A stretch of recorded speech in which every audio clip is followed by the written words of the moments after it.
Welcome to The Future Unleashed from Lincoln College, Oxford. I'm your host, Helen O'Hara, and joining me today is Lord Lisvane, formerly Sir Robert Rogers. He now sits in the House of Lords as a crossbench peer, a fitting finale to a lifetime of service to Parliament and the Constitution. He first joined the House of Commons service in 1972 as an assistant clerk shortly after graduating from Lincoln. In a career spanning 42 years, he worked in almost every office of the House service, culminating in 2011 with his appointment as Clerk of the House. Now, this is really two different jobs. The Clerk is the principal constitutional advisor to the House, but also the Chief Executive, the head of the House service, and the holder of a budget of about £250 million. The post holder is also the corporate officer and legal owner of the House property, including the Elizabeth Tower, the Great Clock, and even Big Ben. Lord Lisvane was ennobled in 2014, and as well as serving in the Lords, he is an honorary fellow of Lincoln College and joint author of How Parliament Works, a layperson's guide to the workings of the Commons and the Lords. Now today we are in Deep Hall, a place that will be very familiar to any Lincoln graduates watching. This is one of the oldest parts of the college. Although Deep Hall has been the college bar since the late 1930s, the space was originally excavated in the 17th century to create wine cellars for the college. The name Deep Hall is both a play on the subterranean location here. We are underneath the hall and the buttery, and on the existence on this site of a medieval academic building which was called Deep Hall, which was acquired by the college in 1430. Deep Hall is also the home of the college's original Lincoln Imp mascot, suitably restrained behind bars. A gift to the college from 4 undergraduates in 1899, the stone imp is based on the famous carving of one of the devil's minions that sits in Lincoln Cathedral. For a century, it sat above the entrance to Hall until its rain-softened features were replaced by a freshly carved imp in 2001. So, Robert, thank you so much for joining us, and welcome back to Lincoln. It's a pleasure. So, working as a constitutional advisor to the Commons since the 70s and becoming the owner of Big Ben, that is quite a career. So how did you move up the ranks? We've got I say we, I'm well out of shelf life now, but there's a principle called circulation, and it's a fairly evident thing. You move people around. They might have a year on a select committee when they first join the House service, and longer periods going around legislation, procedural research, servicing international delegations and things of that sort.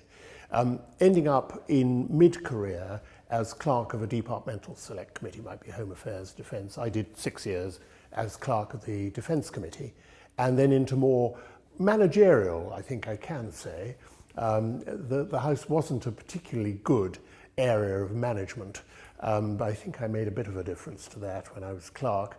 And sitting at the table, of course, which is the most visible part of a clerk's job. Yeah, so, I mean, what was that like? Because, you know, you were in the Commons and involved in some incredible moments, really, of history over the last few decades. Yes, absolutely. You're very, very close to great events. Sometimes you're part of them, but you're a very privileged observer as well. And thinking back, Heseltine swinging the mace, Callaghan losing the vote of confidence in March 79 by 1 vote, the Iraq votes in 2003 and 2014. It's very theatrical. I mean, the House of Commons is a serious place, but it is also great theatre. And you've been sort of an advisor to the Queen, like you met Her Majesty on several occasions. I saw the Queen quite a few times. And once she was kind enough to invite me to one of her little lunches, where only 6 guests. Wow. And I was sitting on her right. And as we sat down to lunch, she said, now, I knew what I'd been meaning to ask you. Do you think we should have a written constitution? And as you can imagine, this is a very fast ball to be bowled in the first over. And the only thing I could think of to say was, well, ma'am, it's a bit difficult to talk about the Constitution when I'm sitting next to part of it. And she roared with laughter, and then we talked about racing. Well, we're going to come back to that question, I think, during this interview. But, we're here to talk today about the future of the Constitution, really. So we should probably discuss that, first of all, because we don't, as you say, have a written Constitution in this country. There is no single document that sums up our system of government.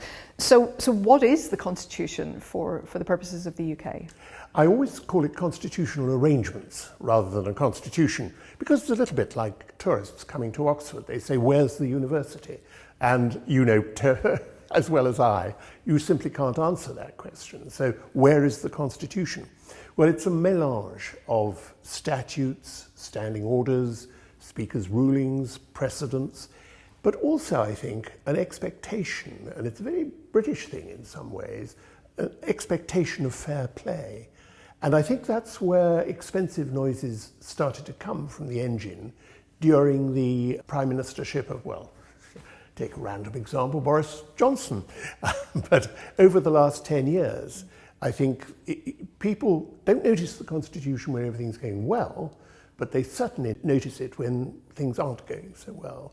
So it is that, as I said, it's a melange, but the expectations of it are quite high, and I think when those expectations are unsatisfied, it's actually quite difficult to get the show back on the road. Well, that is partly, isn't it, because so many of this is based on simple expectations, it's based on practices, it's based on the way we have always done things. And so when certain people of any stripe come along and sort of challenge that, it does seem to, they may think they have more room to act maybe than they should. Is that fair? You're absolutely right. I mean, my good friend Peter Hennessy described it as the good chap's constitution. But Peter actually says he got the phrase from Enoch Powell, which is an interesting aside. If everybody is well disposed, understands how the thing is meant to work, then it will probably work quite well. I think also the civil service has a role to play, because there was a time 30 years ago perhaps when permanent secretaries would say to ministers, no, you can't do that. You can't treat the House like that. You can't behave like that. That is going outside your powers. And the civil service is, first of all, far less familiar with Parliament than it once was. And I think it's been hollowed out in terms of the way it's been treated over the last 10 years. I should say immediately, I wasn't a civil servant because I was a servant of the legislature, not of the executive. But I think that's a factor. So do you think the events of the last, say, 10 years or thereabouts have had a damaging effect on sort of the Constitution? Yes, absolutely. And I think there's a lot of ground to be made up. I mean, you just look at what happened. There we had a prime minister advising his sovereign to agree to a tactical prorogation of Parliament, which was found unlawful by the Supreme Court. We've had a use of secondary legislation subject to much, much lighter or indeed no parliamentary scrutiny used for matters of principle and major political decision instead of primary legislation with a much heavier scrutiny function. The legislative process is, to be frank, a disaster area. And those are just three things in a rather depressing catalogue. So what do you say then to the people who say, well, this wouldn't happen with a written constitution? The problem is that these are expectations, these are sort of airy-fairy notions of what should happen, but no one's written them down. Would literally a list help? Well, I think you've got to ask yourself some quite searching questions about a written constitution. Who would write it? Who would amend it? Who would enforce it? Would amendments be 50% plus in a vote, or would there be a blocking minority for a constitutional amendment? I was booked to come to Oxford to debate should we have a written constitution with David Neuberger when he'd just retired as President of the Supreme Court. And I said, oh, David, I'm driving to Oxford. Can I give you a lift? As we got onto the M40, David said, He said, can you remember which of us is supposed to be advocating a written constitution and which of us is supposed to be opposing it?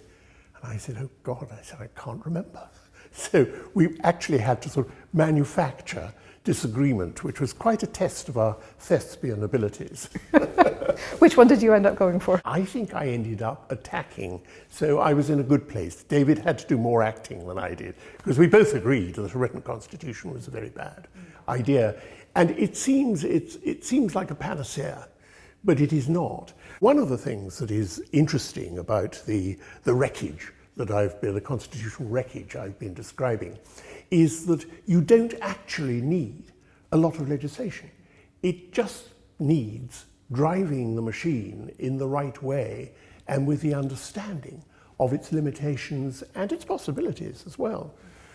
Just to take legislation, you don't have to push everything through the houses at very short notice. You can give more notice, you can have draft bills, which have the huge advantage that they can take evidence and hear from people who really understand the area, who are going to be affected by the legislation, and so on. So there's a lot of just choice there, and a government which is determined to do things right can probably turn the ship around in the right way. Well, I mean, certainly we've recently had a new government, of course, here in the UK, and Sir Keir Starmer's first sort of King's speech, or his sort of unveiling of his programme did include, some issues of constitutional change, did include this need to return politics to public service, to rebuild trust and belief in government. So I guess, first of all, what's the risk if we don't? What's the risk if people feel that they don't trust government, that things can't get done? I think, first of all, there is a distancing of the electorate, of the citizen, from the process of government, between the governed and the governors. And that is very often reflected in a fall in turnout in general elections. Now, the last general election was just a shade below 60%, but we'd been round about 70% for several general elections before that. 2001 was low, but apart from that. And if people feel that Parliament and government is not a way to realise their aspirations and to support their lives, we will have more and more people who feel that society has let them down. This year, for example, we've seen unrest in a number of cities.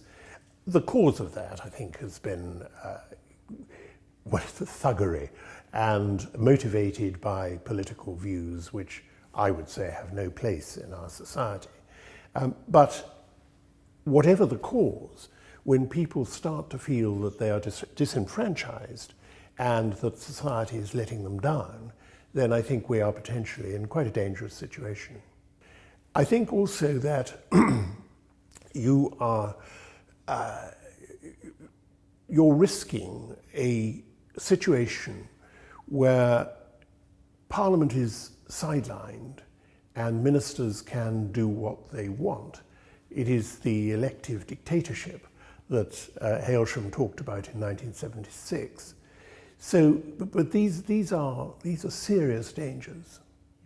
In terms of the loss of trust of the people, the populace in government, what we have seen in the last few years has been a real rise in political violence in this country. Now, I don't just mean the riots that we experienced this summer, but also assassination attempts on MPs, some of them successful. So, how much of a danger, of a worry is that for people who are getting into politics? I think potentially it's a great danger. And I think that it is absolutely right that Lindsay Hoyle, the Speaker of the Commons, has put this at the top of his worry list and to-do list. Something that has changed hugely since I first went to the Commons, then of course the threat was Irish republicanism, and I remember the assassination of Éire Niamh, which broke some windows in the office that I was in. But these days, and over the last 10 years or so, I think social media has really hotted the mix up.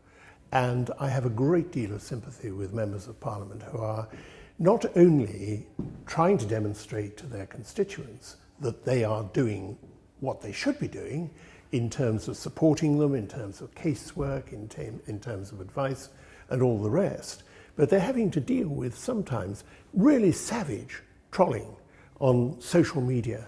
And I think that that is twofold, the risk. One risk is that people are actually discouraged from becoming members of Parliament, and I would hate to see that. And I'm sure that people are worried about that. And the other is that it risks raising the temperature in terms of the relationship between members of Parliament and the people they represent, and the feeling that actually savage criticism is acceptable, where it is not, because it can so easily turn into encouragement to violence. And there's so much misinformation out there that even if you are doing everything you could possibly be doing as an MP, that's no guarantee that you will be safe, I guess. That's right. There's no doubt, I mean, even when I was still in post, these things were developing, and I tried, perhaps over the course of a year, to talk to every member, just one-to-one.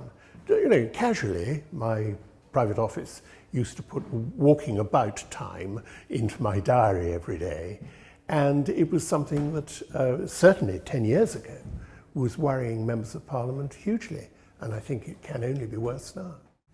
So how do we tackle that? So one of the proposals that's been sort of bandied about for a long time, not just recently, is some measure of devolution, giving more power maybe to city mayors, to local government, certainly to the devolved parliaments of Wales, Scotland, and Northern Ireland. Does that help? Is that part of the solution? I think it is.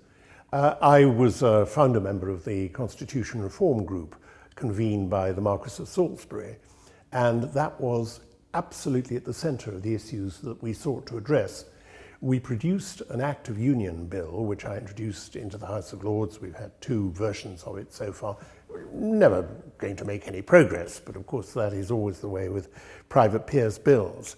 What we sought to do, and what I think is genuinely a way of improving the situation, is to have bottom-up devolution, not top-down, because there is a sort of imperial condescension in Whitehall that the man or woman in Whitehall knows best, and self-evidently they do not. The people on the ground know best, and I thoroughly support giving more powers to city mayors, but the money has to go with the policy. And it is the money that it is hardest of all to get Whitehall to get its sticky fingers off and to free up local government and local structures to do what is best for the communities they know best. So how about some of the other measures then that have been discussed and are being discussed even as we speak? There's a Commons committee to look at modernising and driving up standards. They're talking about changing working practices, maybe restricting MPs from having a second job, and a new independent ethics and integrity commission. Do you think that kind of thing will also help? Do you think it goes far enough? Well, I think the proof of the pudding will be in the eating. I love this word modernisation. It is completely meaningless, because if it does have a meaning, it is change of which the person speaking approves. And just as with the Modernisation Select Committee in 1997, and I found myself implementing some of their recommendations in legislation, which was the field I was in at the time, the key thing is effectiveness, not modernisation. That's just painting the cafeteria a different colour. But effectiveness is how good is Parliament at doing its job, and that's the thing that has to be addressed. Now, in terms of ethics and standards, well, great. Bishop against sin shock is at the back of my mind. You do have to drive up standards. People have got to buy into that, and they've got to behave properly. And you do need to have, and I think things have improved greatly. A good friend is Daniel Greenberg, the current Parliamentary Commissioner for Standards. And he has changed the emphasis of the process from punishment to education. And I think that is exactly right. If members know how they should behave, then they should behave. In terms of the Ethics and Integrity Commission, which was promised in the manifesto, the Committee on Standards in Public Life has actually been doing a very good job. The problem has been that the government, previous government, over a number of years, did nothing really to put their recommendations into practice. And things like making the Prime Minister's ethics advisor independent, truly independent, and able to initiate his or her own inquiries into ministerial behaviour. Now, that's the sort of thing that's got to be proceeded with quite quickly. And there is a danger, I think, that if you try and brigade all the existing bodies under some new umbrella organisation, they will just lose focus. And focus is really what we've got to keep. Focus is key. What about the second jobs issue? Because I think that's something that a lot of the public instinctively worry about, whether rightly or wrongly. So do I. I was amazed when they announced the changes that were in prospect, that the idea of members hosting political programs on the media wasn't immediately one of the targets. That seems to be, that's not what they're elected for. And now front and centre in the King's speech was a major proposal on constitutional reform, of course, for the House of Lords where you sit. That included removing the right of the hereditary peers to vote, to sit, and a retirement age of 80. Now, you're a member, you know much better than I do how the Lords functions, but do you feel the reform is necessary and are they on the right track with that? Of course, most of the hereditary peers were thrown out by the House of Lords Act 1999. And there was what became known as the Wetherill Amendment, which was negotiated by Lord Salisbury and Bernard Wetherill, the former Speaker of the Commons, to retain 92 peers. And there is a system of by-elections when an hereditary peer dies, that a replacement is elected. We've certainly got to get rid of the hereditaries. I shall be sorry to see them go, because they are people who applied to be voted in, and they're pretty motivated. They've got a lot of relevant experience. Otherwise, they wouldn't have got the support of their peers. But you simply can't defend their continued membership of the House. So that will bring us down quite a bit.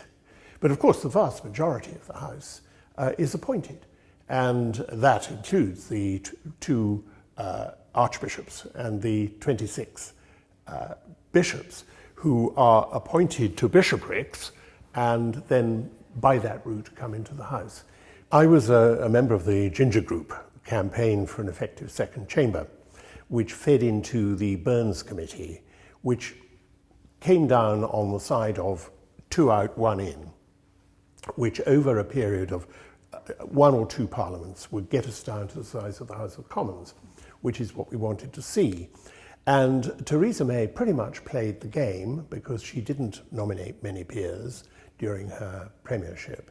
And the whole thing was blown sky high by Boris Johnson, who just,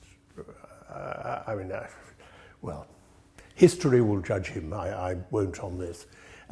But the key thing, though, is, if you let bad apples in, then they're always going to be a problem. So you've got to look at the appointment system, and I would like to see the House of Lords Appointments Commission, HOLAC, made statutory and able actually to say no to a Prime Minister if they think that a proposed appointment is improper. And I think that would make quite a difference in terms of public confidence. I think it would make a difference to the way that the House sees itself. In terms of the bigger issue about turning it into a chamber of the nations and regions, it's the old thing, isn't it? If the answer is more politicians, then you've probably got the question wrong. the Lords works pretty well. It is a real dynamo of scrutiny, because our select committees, if you see the Commons departmental select committees as being vertical, because they look at the department, administration, expenditure, policy, related public bodies and so on. If that's vertical, then ours is complementary, because ours is horizontal, and it deals with things like the International Agreements Committee. Now that's across foreign affairs, defence, the domestic departments that might be affected, and so on. And I, last year, chaired one of our special inquiry committees into AI and weapons systems, which was a fascinating mix of policy, ethics, a very fast developing situation. And just to look at the people that I had on my committee, I had a recently retired Chief of the Defence Staff. I had 4 former Defence Ministers and 1 former Foreign Office Minister. I had some lawyers, and because we were dealing with ethics, I had a bishop. And if you're going to be dealing with ethics, then a bishop comes in very handy. But that is a really good example of the fantastic work that the House of Lords, I don't take any credit for it myself, but the fantastic work that the House of Lords does. And on the legislative side, I mean, things go through the Commons without touching the sides. And they come to a halt in the Lords, where we say, hang on, do you really mean this? And when you get exchanges between the houses, that again, I think, is something that this new government needs to be very, very much more understanding about, because we are saying to the Commons when we send a bill back, on the basis of this evidence or this argument, are you absolutely sure you don't want to change your mind? We've simply got our amendments thrown back at us under the previous regime. Let's see if it changes. Fingers crossed. So we've talked about the sort of, what goes on in Parliament, the people of Parliament, but Parliament is also a building, and I know that that's an area that you did a lot of work on during your time, because it's not a young building and it has some problems. Now I know that Portcullis House eased some of the congestion, some of it, on Parliament, but it still has quite a lot of issues to sort out. Is that right? It's an understatement, I think. One of the things I was very proud of, although it turned out to be ashes in the mouth, was initiating the first condition survey of the building. It was the second month that I was Clerk of the Commons. And the reason for doing nothing has been totally predictable. Too expensive, too embarrassing, too soon after the war, which gives you an idea of how long this has been going on. Anyway, the condition survey reported in March 2012, and its main conclusion was doing nothing is not an option. And it's one of the things which, as a corporate officer, of course, one is extremely sensitive to, because if bits of stone come down and kill somebody, and you failed in your duty of care, you are going to be the person in the dock with the possibility of a substantial jail sentence. And then we had the best exhibition of kicking the can down the road that I think I have ever seen. First of all, everybody said, oh my God, this is terrible, we must do something about it. And then there was oh dear, this is going to be frightfully expensive, isn't it? Are we going to be embarrassed? Well, answer, yes, you are going to be embarrassed. But you're going to be a hell of a sight more embarrassed if you don't do anything about it. A very senior politician said to me, I'm viscerally opposed to moving out of the Palace of Westminster. I won't name him. But I said, well, Prime Minister, if the main sewer goes, you'll be moving out on Thursday, never mind 2025 or 2030 or whatever it was. And you can be you could be fooled, because if you look at the principal floor, which you see most recently perhaps in the state opening, all looks absolutely wonderful. It's just come out of the bandbox. You go down a floor into what I used to call the Cathedral of Horror, and you find the most extraordinary thing. There's superheated steam, drinking water, sewage, IT, comms, high-tension electricity, all of those not terribly good bedfellows, and they've just been slapped on as a development in technology has occurred. And the risk of a catastrophic failure of services is ever present. And why, we are arguing, there is what I call the B&Q bunch, who say, oh, well, it's just a bit of titivating, really. No, it's not. It's absolutely fundamental renovation. Otherwise, we will end up with something. I mean, there are 60 fires a year in the palace. A lot of them are minor. But we had, when I was in post, I had a fire service patrolling 24/7. And I think people just don't realise that it is not an accident waiting to happen, but it's negligence waiting to be punished. So for our listeners who are not familiar with Lincoln, we've been asking everyone if they can describe the college in just 3 words. Right. How much of a hospital pass is that? I would say aspirational, because that is something that the college does with huge success, sporting, academic and social. And one shouldn't forget that colleges are miniature societies. Friendly. There's no doubt that Lincoln, and if you ask around, people will say that Lincoln is among the friendliest colleges they've come across. And I would say confident, because Lincoln has all the raw material to go from strength to strength. And I think it and the teaching body, the undergraduate body, everybody's aware of that. So confident, I think, would be my 3rd one. And obviously, as we're talking about the future in this, as stewards of the future, what advice would you give to young people now, either in college or coming up to college in the future? Ooh. Make the most of your opportunities. You will regret not doing things much more than you will ever regret doing things. So have a bash. And I would also say, in this world which seems to have more tears than laughter from time to time, have fun. Come down to deep holes sometimes. Absolutely. Lord Lisvane, thank you so much. It's been a pleasure.